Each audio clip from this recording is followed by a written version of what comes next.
Hello students, welcome to online class. Today I continue chapter bank reconciliation statement. देखिए अभी तक हमने पढ़ा कि बैंक रिकन्सिलेशन स्टेटमेंट क्या होता है और क्यों बनाया जाता है. ठीक है, और कौन बनाता है इसे? अकाउंट होल्डर बनाते हैं. किस लिए बनाते हैं? अपने बैंक की पासबुक और कैश बुक का जो बैलेंस है उसे सेम करने के लिए कि किन रीजंस की वजह से उनके अंदर वो डिफरेंस आपका आया है. अब देखिए इसे स्टेप बाय स्टेप हम पढ़ेंगे. पहला केस है इसमें when starting balance is debit favourable balance as per cash book. यदि कैश बुक का फेवरेबल बैलेंस कौन सा होता है? यदि कैश बुक का डेबिट बैलेंस है और हम उससे स्टार्ट कर रहे हैं अपने बैंक रिकन्सिलेशन स्टेटमेंट को, तो हम इसमें क्या क्या कंडीशंस आती हैं जिनका हम किस तरीके से एडजस्टमेंट करते हैं वो अब हम यहाँ देखेंगे. Debit or favorable balance as per cash book means amount lying deposited in the bank when the balance as per cash book is taken as the basis to arrive at the balance as per bank statement or bank passbook. Adjustments are made for entries causing differences are added to or deducted from the cash book balance as follows. क्या चीज़ इसके अंदर add और subtract होती है वो आपको यहाँ नीचे बताया गया है. तो पहले added to cash book balance, क्या क्या चीज़ ऐड होती हैं और क्यों होती हैं इसके रीजंस भी यहाँ आपको दिए गए हैं. तो ऐड होने वाली चीज़ें check issued but not presented for payment. जो चेक हमने इशूड कर दिए हैं अपने पास से लेकिन क्या कहते हैं बैंक में पेमेंट के लिए प्रेजेंट नहीं हुए हैं, ये हमारे क्या होंगे? कैश बुक में ऐड होंगे. इसके बाद है हमारा चेक और cash deposited directly into the bank. ऐसे चेक और कैश जो डायरेक्टली हमने बैंक में डिपॉजिट हो गए हैं और हमें पता नहीं, वो भी ऐड होंगे. या check deposited but not recorded in the cash book. ऐसे चेक जो बैंक में डिपॉजिट हो गए लेकिन कैश बुक में रिकॉर्ड नहीं हुए हैं, तो ऐसे चेक भी क्या होंगे? ऐड होंगे. क्यों? क्योंकि उनकी एंट्री बैंक बुक में तो है लेकिन कैश बुक में वो एंट्री नहीं है. Interest allowed bye the bank. Bank ने कोई इंटरेस्ट आपको अलाउड किया है, तो जब इंटरेस्ट अलाउड किया है तो आपके अकाउंट में वो अमाउंट जुड़ा होगा बैंक में, तो हमें कैश बुक में भी उसे ऐड करना होता है.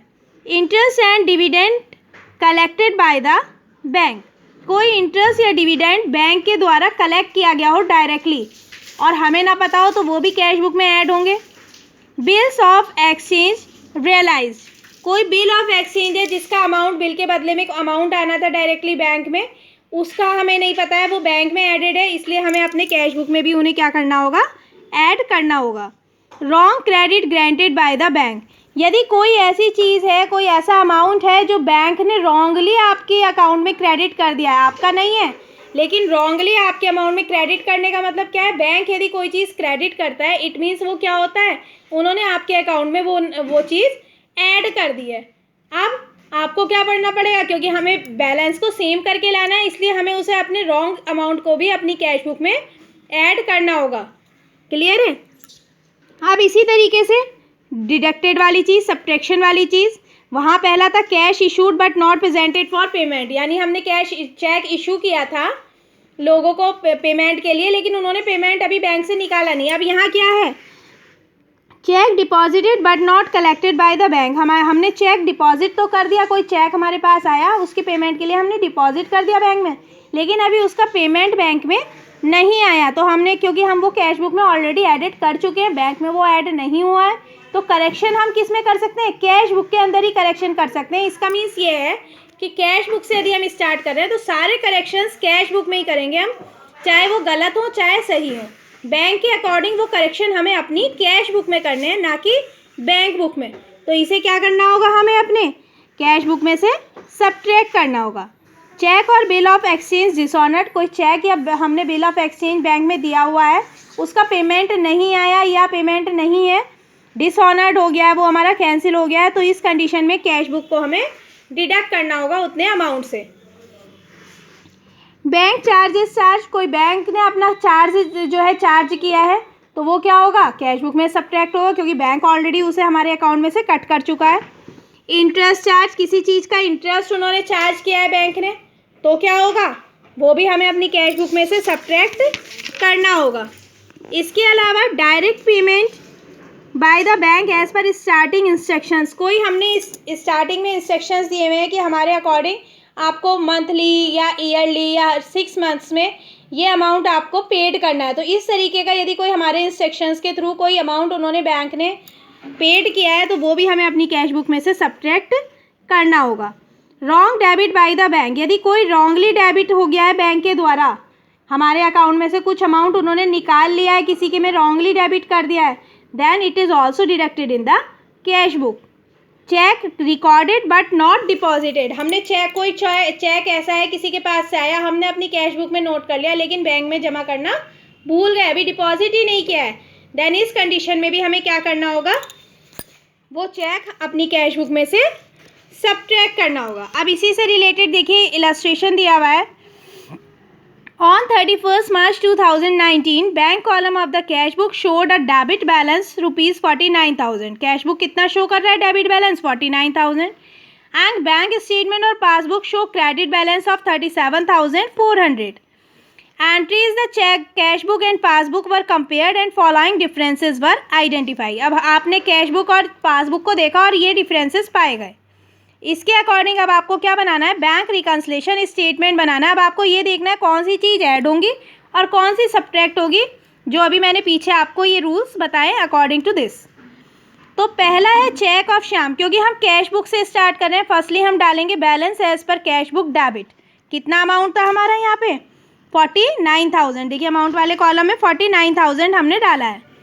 अब पहले ऐड वाली थिंग्स आ जाएंगी, तो देखिए कौन कौन सी ऐड वाली होंगी। Cheque of Shyam ₹9,000 and of Mohan 50,000 were deposit in the bank but were not collected up to 31st March 2019। हमने बैंक में तो डिपॉजिट कर दिया, इट मीन्स अपने कैश बुक में ऐड कर चुके, लेकिन बैंक में उसका पेमेंट नहीं आया है, तो क्या होगा, हमें अपनी कैश बुक में से इन दोनों चेक्स को सब्ट्रैक्ट करना होगा। तो देखिए दो चेक हमारे जो है 9 और 15,000 की लेस वाली तरफ लिखे हुए हैं, श्याम एंड मोहन का चेक, तो ये लेस वाली थिंग है। नेक्स्ट है Ramesh a debtor deposit a cheque of 8,000 directly into the bank.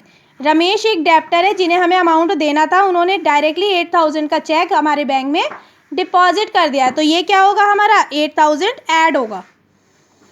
Bank had credited ₹500 as interest which was not recorded in the cash book. Bank ने 500 इंटरेस्ट के हमारे अकाउंट में डाल दिए, लेकिन वो कैश बुक में एडेड नहीं है।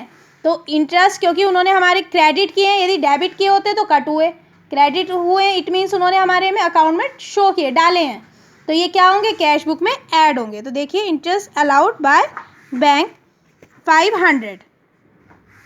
नेक्स्ट है cheque for ₹10,000 issued to Radhe Shyam was not presented for payment. हमने 10,000 का चेक इशू किया राधे श्याम को और वो पेमेंट के लिए प्रेजेंट नहीं हुआ है, तो ये क्या होगा, हमारा ऐड होगा, ठीक है। Bank debited the account by 6,000 being insurance premium paid as per standing instruction. हमारे इंस्ट्रक्शन के अकॉर्डिंग उन्होंने बैंक ने इंश्योरेंस प्रीमियम का 6,000 अमाउंट डेबिट किया हमारे अकाउंट में से, तो जो अमाउंट डेबिट होता है उसे क्या करते हैं, हम सब्ट्रैक्ट करते हैं। तो देखिए सब्ट्रैक्ट हुआ होगा insurance premium paid by the bank 6,000। Next है bank debited the account by 100 being bank charges. Bank charges हैं, उन्होंने बैंक में से कट किए, तो हमें कैश बुक में से क्या करने होंगे, लेस करने होंगे।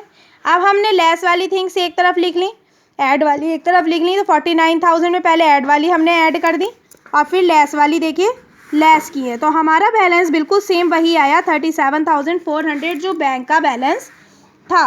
यानी इस क्वेश्चन में हमें इसका आंसर साथ साथ गिवन होता है, यानी मैचिंग, केवल हमें उसे मैच करना होता है, ठीक है। तो balance as per passbook credit, ये क्रेडिट बैलेंस है पासबुक का। क्लियर है स्टूडेंट्स। इसका नेक्स्ट इलस्ट्रेशन इसी का आपको ये देखिए दिया हुआ है, ये आपको करना है और इससे रिलेटेड क्वेश्चंस, फर्स्ट पॉइंट से रिलेटेड क्वेश्चंस लास्ट में आपको दिए हुए हैं, वो क्वेश्चंस आपको करने हैं केस फर्स्ट वाले। देखिए मैं अभी बताती हूँ आपको, ये देखिए debit favourable balance as per cash book, इसके ये क्वेश्चंस दिए हुए हैं। जो पॉइंट आज मैंने पढ़ाया है इससे रिलेटेड ये आपके 8 क्वेश्चंस हैं जो आपको अपनी नोटबुक में करने हैं। क्लियर है स्टूडेंट्स। Thank you.